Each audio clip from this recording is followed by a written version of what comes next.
What's up, guys? I'm currently putting together a training program for service advisors, and I've been digging through a lot of the stuff I've written over the years, and I just actually can't believe how much I've written, and how many lessons, and how many tiny little nuances that I've, through 30 years in the trade, have just like practiced and changed and twisted around. And there's so many things where you go, wow, that's important. But is it worth mentioning in a training video? Because I've literally just put a training together for service advisors, and just the notes is 15,000 words. And I'm like, that's just too much information. No one's going to need that.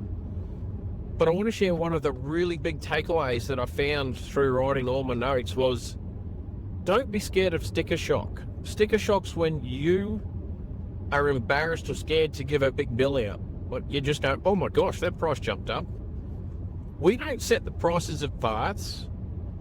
Our labour prices are fair. We're not charging $500 an hour as good as it would be if you could. We're charging fair hourly rates. We're charging what the parts cost plus the markup, which is also fair. We don't control the cost. As the business owner, we don't control the cost. We also don't own their car. They're the one that broke their car, or they're the one that bought a car that overheated, blew a head gasket, blew a wheel bearing, whatever. Car I'm driving constant that right now, my car, I've got a AMG 43, a GLC AMG 43. I got the check engine light on because I'm a mechanic.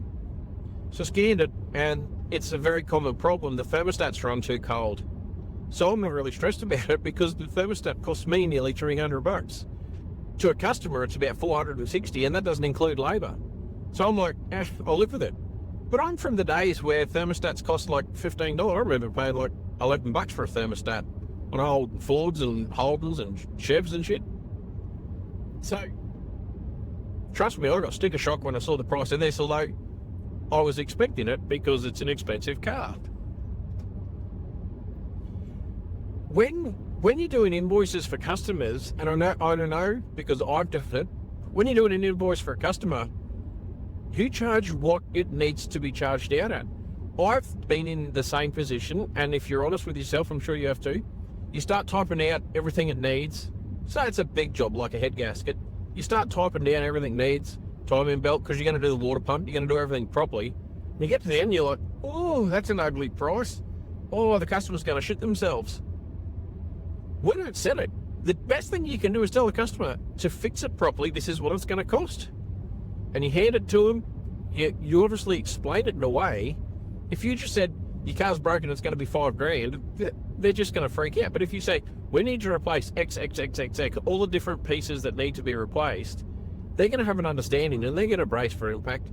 And when they hear the price, they'll either say, oh my gosh, is there a cheaper way to do it? And you could say, look, we don't have to replace the water pump, but we recommend it. But sticker shock's something that I have a really great story which explains it. When my first daughter was not born yet, like my first wife was pregnant, we were buying a pram, and I had in my head that I really wanted this big pram, the ones with the big wheels, you know, like they look really cool, like old school. Can't remember the brand. It was whatever. It was like 3 times the price of a normal pram, but like we were doing very well in business, and I didn't give a shit.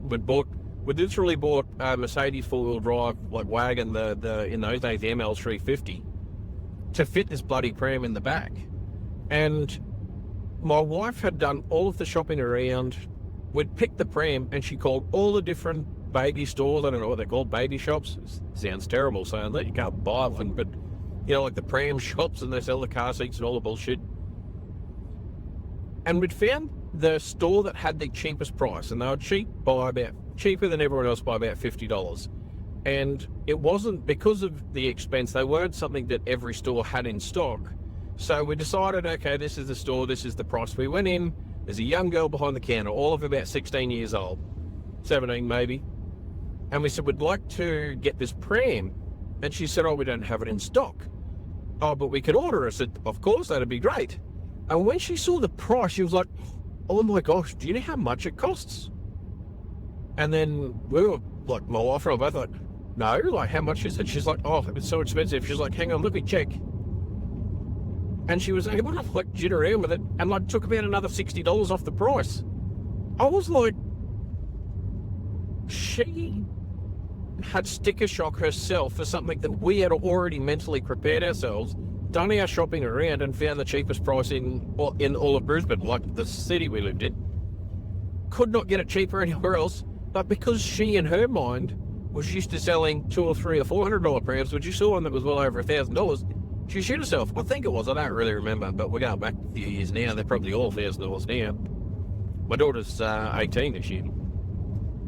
And she had, in her mind, had gone through the sticker shock, not knowing full well that we knew what it was going to cost them. We had reserved, or not reserved, what's the term? Like, we decided to pay the amount of money that it was required to get a bloody pram. If she had just looked and gone, this is the price, like, oh yeah, and this is the price, we would have gone, yep, no worries at all. But she cost her boss, or cost that company, about $60 in pure profit. Remember, that's pure profit. $60 out the door, and I don't know how much markups in one of those prams. I would be guessing 100, maybe 200, $300. She probably took the 40%, 30% of the profit away from that sale just because she had sticker shock. I think it's just a great story to reinforce the fact that not every customer expects everything for nothing. And it's something that you've got to take a good look at yourself and say, when you're pricing it up, and don't lie, because I'm sure you've all done it. You're like, oh, I could shave a bit off here or shave a bit off there. And I'm not saying, like, it's because it's a good customer, they're always coming back to you, so you want to look after them, or one thing, oh, maybe we can just, shave $50 off, $100 off there, whatever. I'm not saying that, but I mean, like, on just a generic job, it costs what it costs. We don't set the cost. I know it sounds crazy if we own the company, but we don't set the cost. Cost is set by the market. Just a thought. I was just thinking of it while I was driving. Anyway, I hope you get something from this. Use it in your business. Don't be scared of sticker shock. Trust me, when you see how much this new training's going to cost, there might be a bit of sticker shock. But it's bloody worth it. Guarantee it. Anyway, I've got to keep driving. Till I meet you in person. Get back to work. You got cars to fix.